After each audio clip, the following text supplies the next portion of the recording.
Bueno, buenos días. Buenas tardes, como dijo Federico, es un trabajo de investigación que hicimos con la Universidad de Palermo y el alumno ayudante Daniel Gribauca, que bueno, no pudo venir lamentablemente, sobre el gobierno corporativo y responsabilidad social empresaria.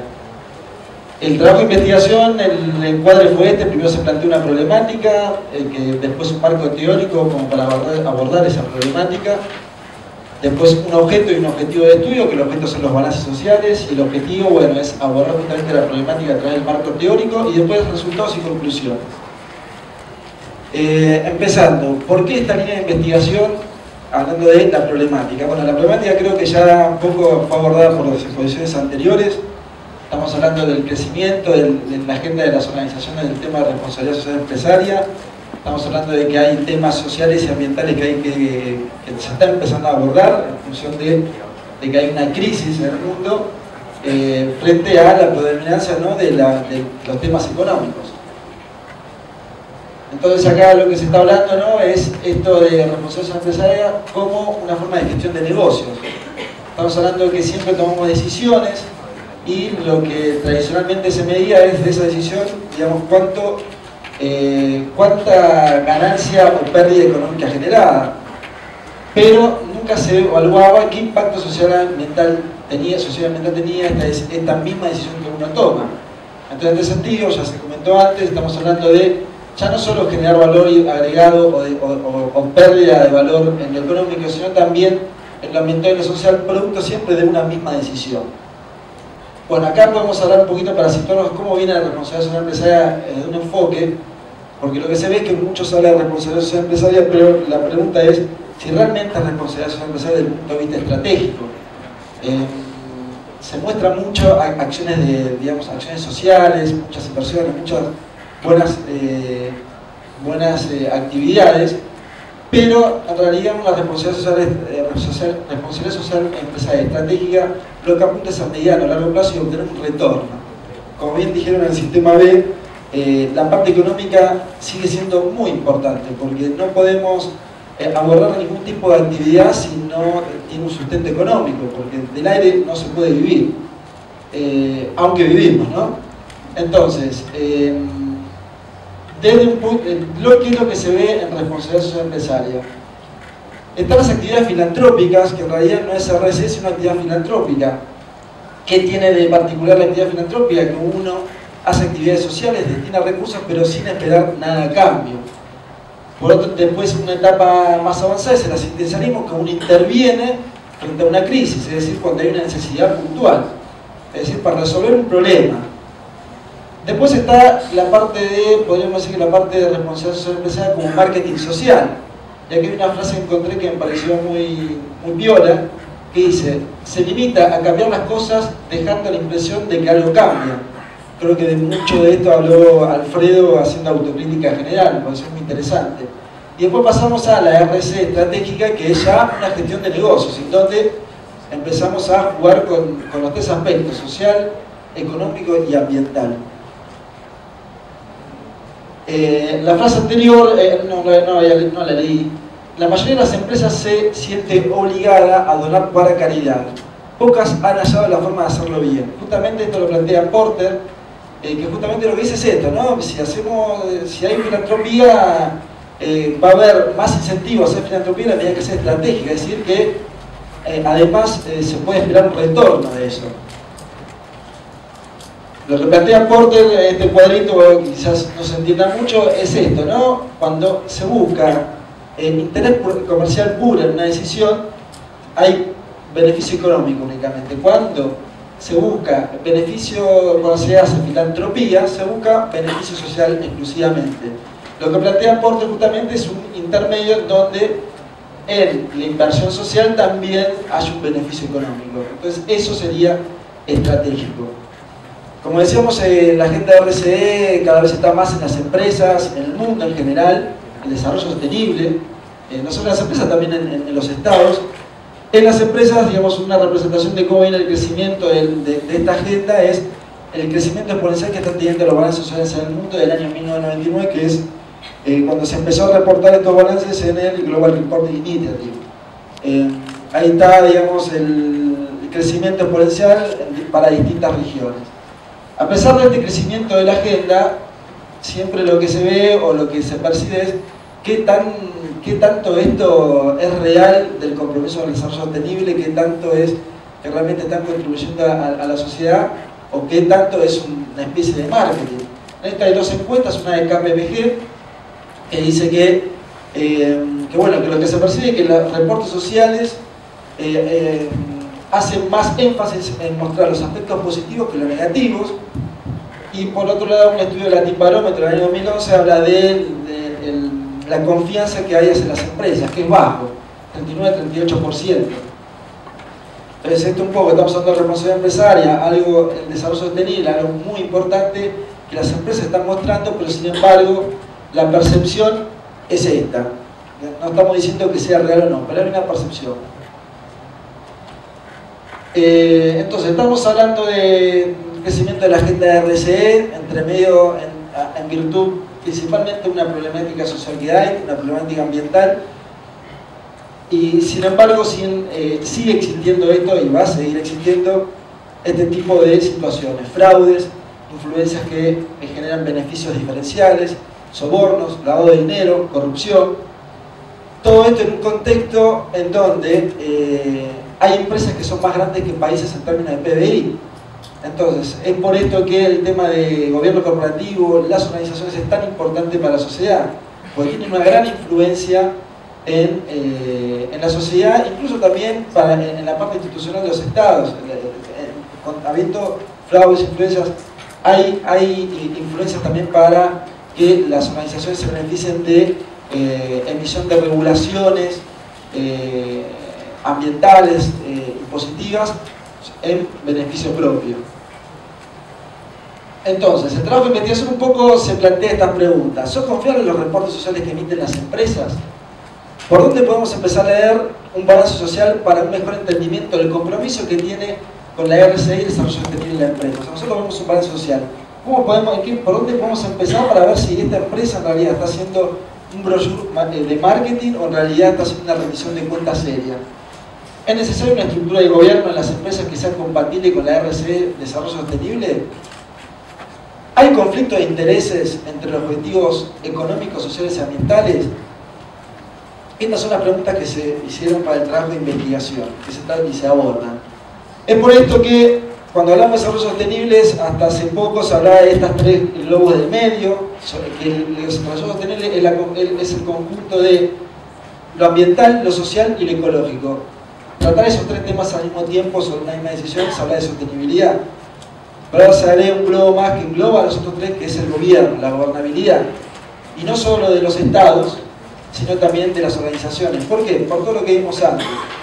Si no hay un buen gobierno que esté comprometido con el desarrollo sostenible, difícilmente, por más que se hable de desarrollo sostenible, se le dé tratamiento, porque son los gobiernos, y los gobiernos los forman las personas, como decía Alfredo, son los que toman las decisiones. Entonces, si en su agenda los gobiernos tienen esto y no rinden cuenta sobre esto, difícilmente, por más que hablen de desarrollo sostenible, se puede abordar estratégicamente. Bien, esa fue la problemática. Vamos al marco teórico utilizado. El marco teórico utilizado se basó en dos elementos principalmente. Una sobre las, escuelas de gobierno corporativo, o sea, qué posturas hay en gobierno corporativo, y la otra sobre mejores prácticas en el mundo de gobierno corporativo para la gestión del desarrollo sostenible y la responsabilidad social empresaria. Lo que es, la parte de escuelas doctrinadas, están estas dos escuelas que básicamente, ¿en qué se fundamenta? Hay dueños de recursos que destinan a administradores para que gestionen esos recursos y a cambio de un beneficio, un retorno de esa gestión, a cambio de un beneficio, una devolución de beneficio. En esto, las dos partes, tanto los dueños de recursos como los administradores de recursos, ambos quieren maximizar sus propios beneficios. Entonces, en eso empieza a existir conflicto de intereses en donde a veces el administrador que administra los recursos de un tercero es su maximización de beneficio, no sea la maximización de beneficio del dueño del recurso.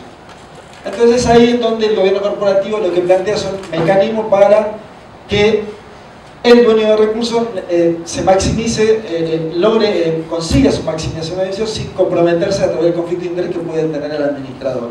Esto es lo que se resume en la teoría de la agencia. Planteado esto, hay dos escuelas. La tradicional, que es digamos, la que predomina en todo el siglo XX, que es esta, que ya también se hablaron en las empresas B, que es la del enfoque del accionista, en donde hay los dueños de recursos, principalmente financieros, que son los accionistas, que se lo dan a los administradores, que es el directorio para que lo gestione. El principal objetivo de este enfoque es maximizar el valor para el accionista. Y después está el otro enfoque, que es el de los grupos de interés, en donde no solo está como grupo de interés, como interesado el accionista, sino que empiezan a aparecer otros interesados que antes no se contemplaban, que son aquellos que están interesados en la parte ambiental y social, ya sea porque son dueños de eso por derecho, y ya sea porque en realidad son interesados porque, digamos, viven de eso. Las empresas hablaban de justamente la institucionalización de todo esto jurídicamente. Entonces es ahí en donde el administrador de los recursos del accionista también se hace uso de otros recursos, los ambientales y los sociales. Entonces es ahí en donde ahora no solo tiene que rendir cuentas a los accionistas, sino a los otros grupos interesados. ¿Para qué? Para poder operar, para poder dar una renta a los accionistas, en definitiva para poder gestionar el negocio. Es un poco lo que también decía Alfredo Pagano, que podríamos llamar eso como la licencia social para operar. Si yo no respondo a todos los grupos de interés, ya el negocio en el tiempo, en el largo plazo, deja de ser sostenible.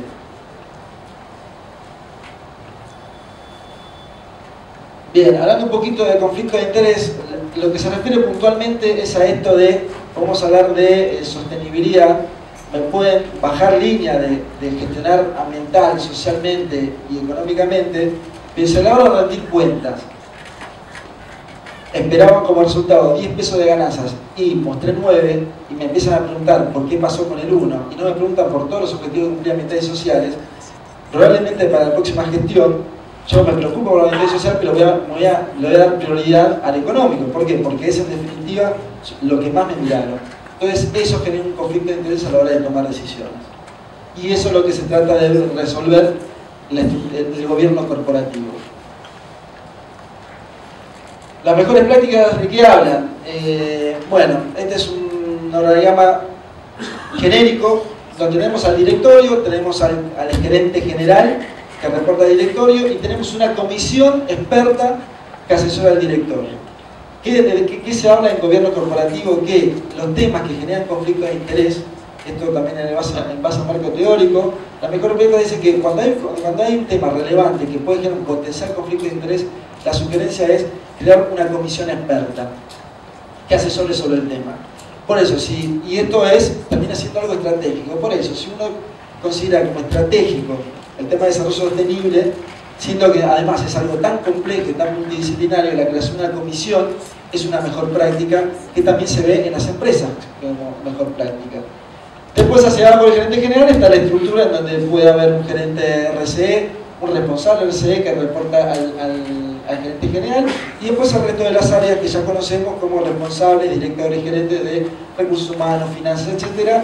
Y bueno, y hacia abajo el resto de la estructura. Ahora vamos a ver dos ejemplos.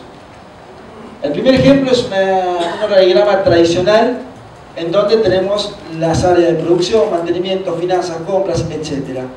Fíjense que arriba de toda esa línea gerencial está la de gestión calidad en esta empresa y que reporta directamente al gerente general. Esto es un poco una representación de que pareciera ser que en esta empresa la gestión de calidad es muy estratégica para el gerente general. ¿Por qué? Porque la pone ahí sin filtro de información respecto al resto de la estructura. Ejemplo 2. Esta ya es una estructura, esta de Sancor Seguros, que en mi opinión es una de las mejores empresas que está trabajando, es una empresa que mejor está trabajando el tema y ya tiene muchos años sobre eso, no sé si habrá alguien acá de la empresa, en donde esta es la parte del organigrama solamente de RCE. Entonces, fíjense, está el consejo de administración, que es el directorio, está el gerente general, y hay un gerente RCE que reporta al gerente general directamente. Pero además, fíjense que el gerente general, el gerente de RCE, forma parte de la comisión de control interno, ¿sí? Y la comisión de control interno reporta directamente al directorio. Entonces fíjense desde este esquema cómo Sancor consigue el tema de RCE tiene, digamos, comunicación directa con los principales órganos de decisión de la empresa. Primero el gerente general, línea directa del gerente de RCE. Y por otro lado el directorio asume el tema a través de que su comisión de asesoramiento experto está metido también el gerente de RCE. Entonces, al gerente general y al directorio le llega directamente temas relacionados con el área de RCE. Bueno, planteo el marco teórico que era en base a estas dos doctrinas, que principalmente nos enfocamos a la segunda, el enfoque de grupo de interés y las mejores prácticas, que también del cual en el trabajo de investigación se explica de dónde vienen esas mejores prácticas, de dónde vienen esos estudios. Vamos a lo que es qué se analizó y qué se buscó el análisis. Lo que se analizaron son los 534 balances sociales que decide el título, de los cuales en realidad que resultaron 528, aunque los otros 6 no se encontraron, de los cuales 150 son de España y 378 son de Latinoamérica y Caribe. En estos balances, ¿qué es lo que analizamos? Estos balances están confeccionados cumpliendo el estándar de Global Reporting Initiative. Es un estándar que podemos asimilar o comparar con las normas internacionales de información financiera. Es un estándar a cumplir, en donde este estándar hay un capítulo específico que diga haga mención sobre gobierno corporativo y puntualmente qué es lo que pide, que explique cómo resolverse este conflicto de interés y principalmente en la parte de los objetivos sociales, económicos y ambientales. Por otro lado, también se relevó el capítulo referente a perfil de la organización. El perfil de la organización, cuando uno lee el estándar, en realidad ahí no hay que no corresponde hablar de temas de gobierno corporativo, pero en la práctica se ve que en los balances en este capítulo se habla mucho de temas de gobierno corporativo. Entonces decidimos incluirlo en el análisis también para, digamos, no ampliar el espectro de análisis.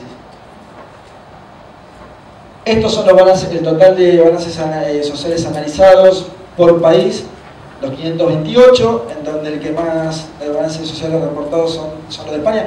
Esto es importante en el año 2012, ¿sí? Son los balances sociales reportados en el año 2012.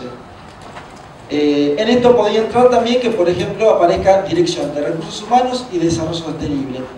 Eso también lo consideramos como que era un área. No entró dentro de esto aquellos que en donde dicen Dirección de Recursos Humanos y en la descripción de responsabilidades decía temas de RCE. Eso no lo consideramos como un área de RCE que queríamos buscar. Por otro lado, para aquellas áreas que encontramos para aquellas empresas que tenían áreas de RCE, buscamos a ver si tenían algún canal de comunicación con el principal órgano de decisión de la empresa. Principal órgano de decisión lo consideramos gerente general, presidente del directorio o directorio. ¿Por qué metimos a los tres? Por lo que dije antes, no todas las empresas son iguales y a veces no existe directorio, simplemente gerente general, sobre todo en las empresas familiares. Entonces lo que buscamos es esto. ¿Hay RCE? Bien. Ahora, ¿muestra un canal de comunicación directa con el máximo órgano de decisión?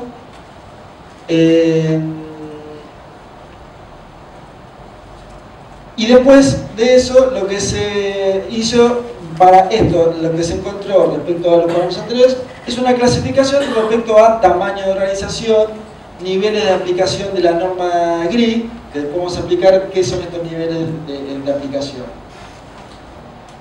Ahora vamos a los resultados y las conclusiones. En los balances sociales, como primer resultado es que se encuentran estructuras de gobierno corporativo acorde a las mejores prácticas. De los 528 balances sociales analizados, se observa que el 53% más el 6%, ahora vamos a explicar cuál es la diferencia, o sea, el 59% de las empresas que publican sociedades exponen áreas de RCE.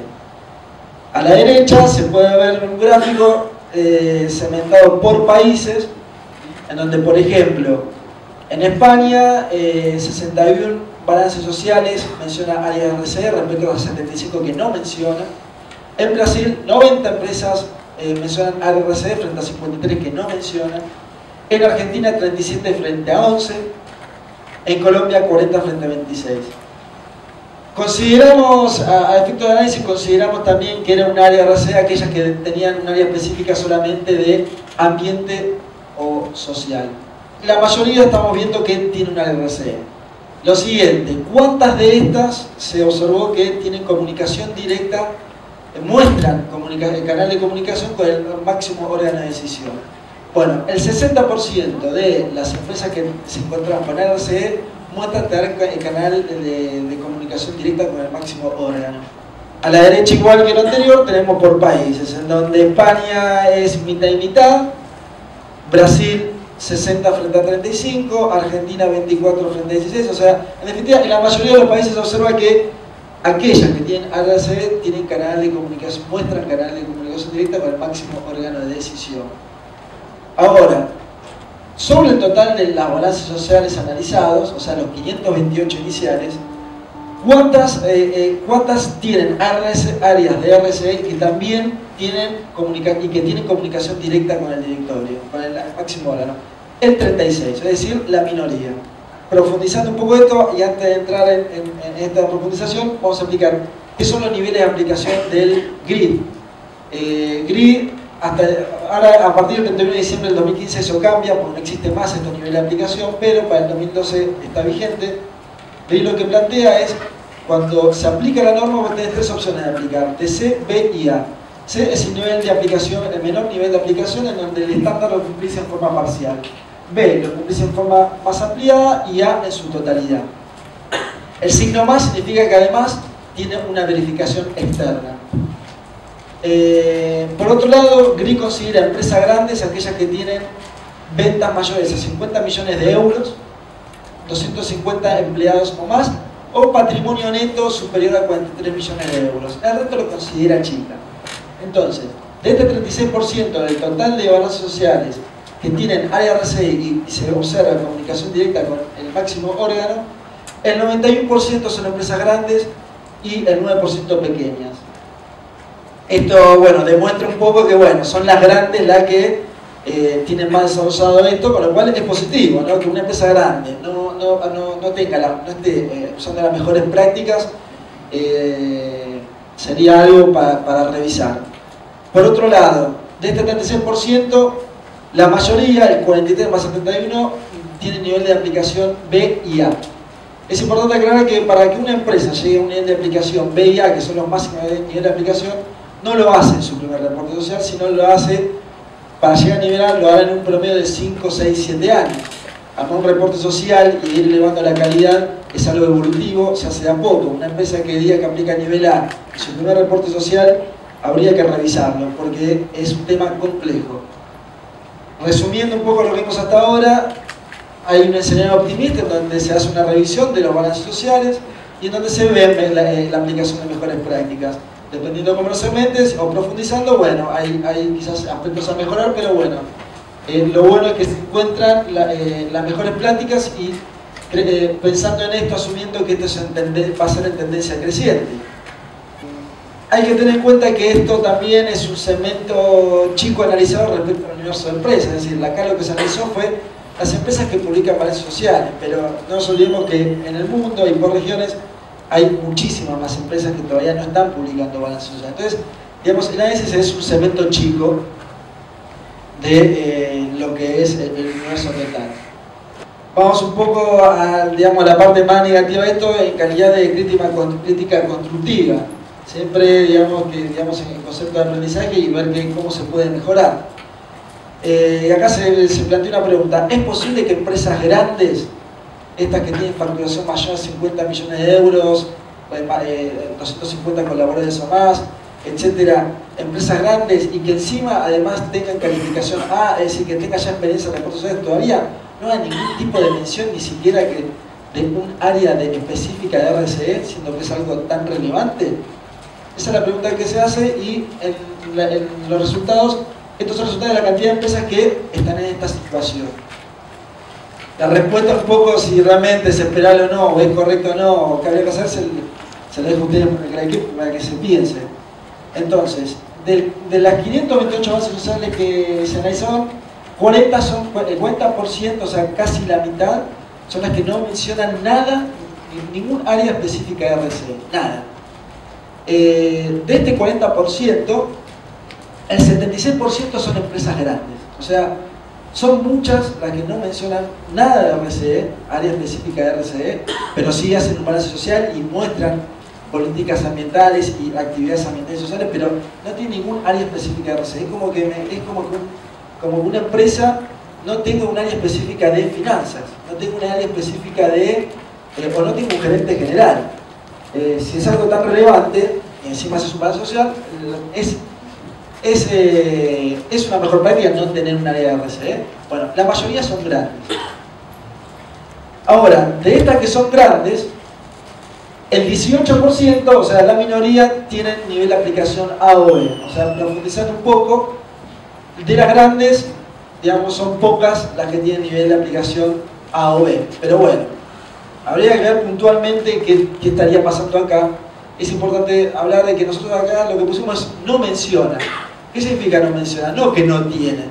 Simplemente que se revisó y no se encontró. Es posible que haya muchas empresas que tengan área de RSE, incluso tengan canales de comunicación directo al órgano máximo de decisión, pero no lo hayan expuesto. Porque habría que preguntarles, a veces por omisión, por error, o porque no lo consideran relevante.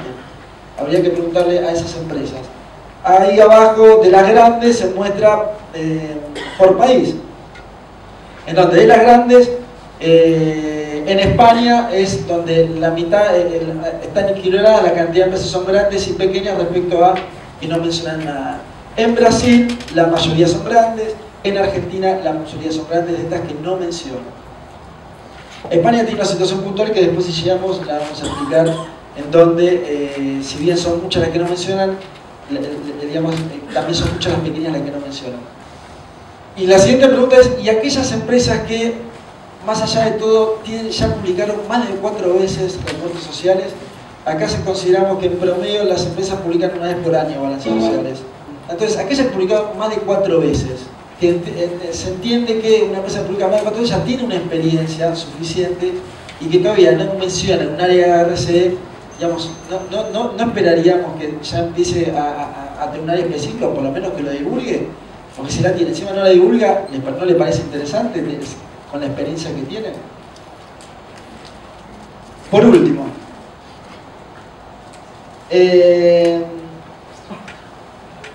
un poco la experiencia de este trabajo de investigación de ver tantos balances sociales.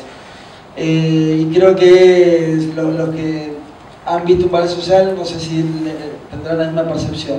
Cuando uno ve un balance social y lo ve con otro, en realidad no sabe por dónde leerlo, es difícil leerlo.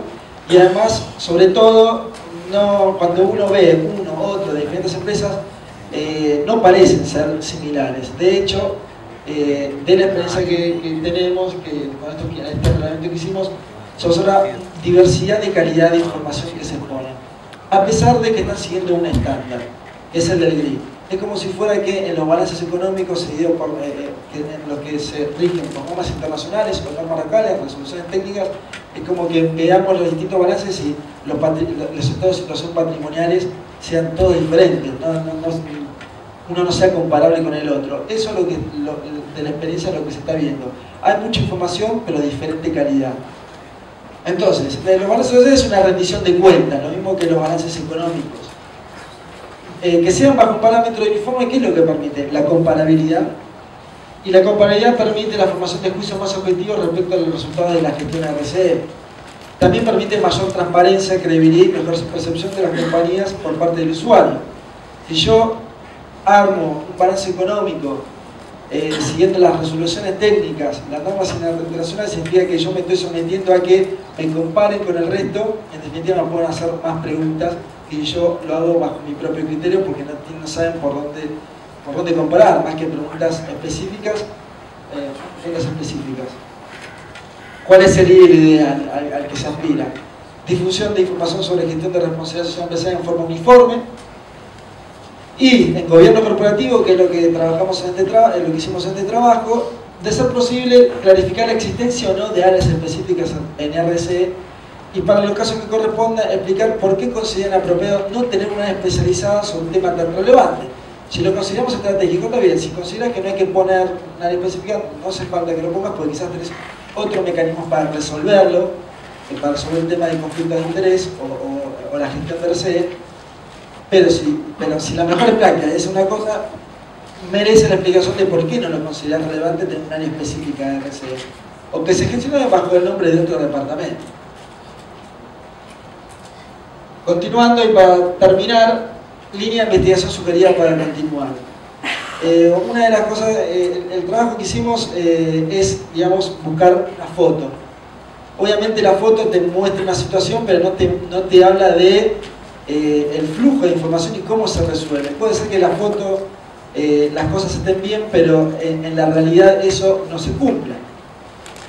Para eso hay que analizar el funcionamiento de la estructura del gobierno corporativo, y para eso la línea de investigación sugerida para continuar es, en todo esto, ver, por ejemplo, en el gobierno corporativo qué estructura de incentivos hay, es decir, si los incentivos, los bonus, están ligados no solo a los objetivos económicos, sino a los ambientales y sociales también, los métodos de selección de miembros del directorio, en donde a ver qué experiencia tiene el directorio en desarrollo sostenible, políticas y procedimientos para resolución de conflictos, documentación de temas abordados en reuniones ejecutivas. Si uno ve las reuniones de los directores, del directorio, ahí uno puede ver si hay temas de desarrollo sostenible o no.